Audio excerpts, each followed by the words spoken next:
Meet the first woman to call NFL game in 30 years. In 1987, Gayle Sierens became the first woman ever to call the NFL on TV, a regionally televised Chiefs-Seahawks game in the last week of the season. She never called another. In Syracuse, New York, the father of Beth Mowins noticed Sierens' picture in the newspaper and clipped it out for his daughter, who had grown up broadcasting neighborhood kickball games into a toy microphone. "I was already a budding sportscaster back then," Mowins recalled. What she was able to do so many years ago, to see what she had done and sort of plant the seed in my mind of somebody else has already done this, I can do it too. On Monday night, Mowins will call the Denver Broncos and San Diego Chargers in the second game of ESPN's Monday Night Football doubleheader, the first woman in 30 years take the microphone in an NFL game, and the first for a national broadcast. 2 weeks later, she'll call the Browns and Colts for CBS. But the adrenaline will especially be flowing on Monday night. The iconic open to the show and the iconic music, the first time you hear that, you get kind of goosebumps, even if you're just sitting at home watching, Mowins said. "I just gotta make sure that once the adrenaline starts flowing we channel that toward positive things." Mowins realized she wanted to be a sportscaster after watching the NFL Today on CBS as a kid. She began calling high school games when she was a teenager. "I also knew pretty early on just from watching a lot of sports on TV that I wasn't going to be the coach or I wasn't going to be the guy that played in the NFL or in Major League Baseball," Mowins said. "But that other guy, the play-by-play guy, maybe that I was a role that I could do." She's already familiar to viewers. Mowins has been the voice of the Women's College World Series for more than 20 years.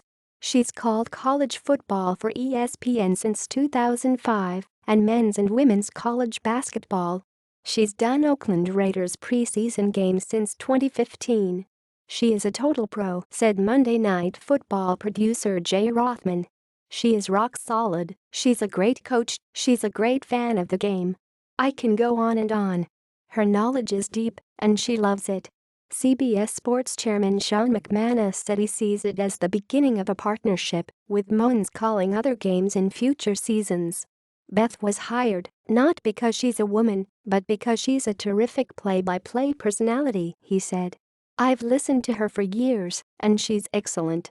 She really gets the most out of her analyst, she's very unselfish on the air, gives them time to get their thoughts out, and that, to me, is a sign of a really successful broadcaster."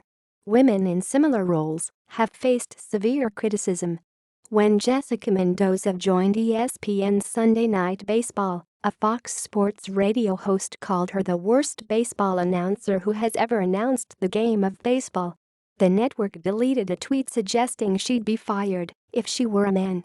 Mowins said she's not concerned about backlash. "I don't approach it like that," she said.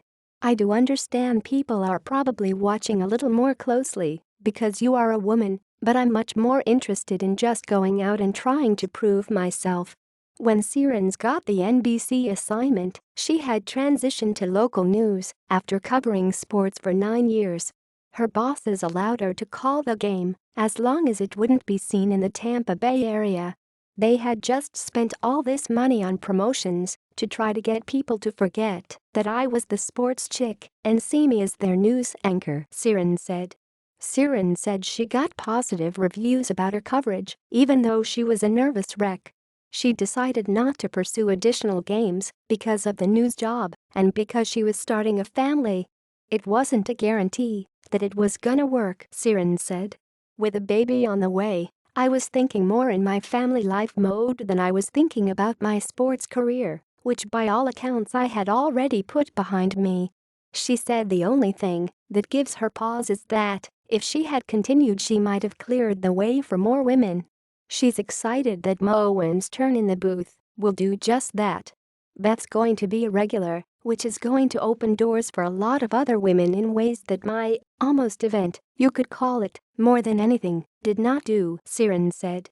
The two met when Sierens' daughter was playing in a college volleyball game that Mowins was broadcasting. She's known for a while now that Mowins is a rock star. She doesn't need one bit of advice from me, Sierens said.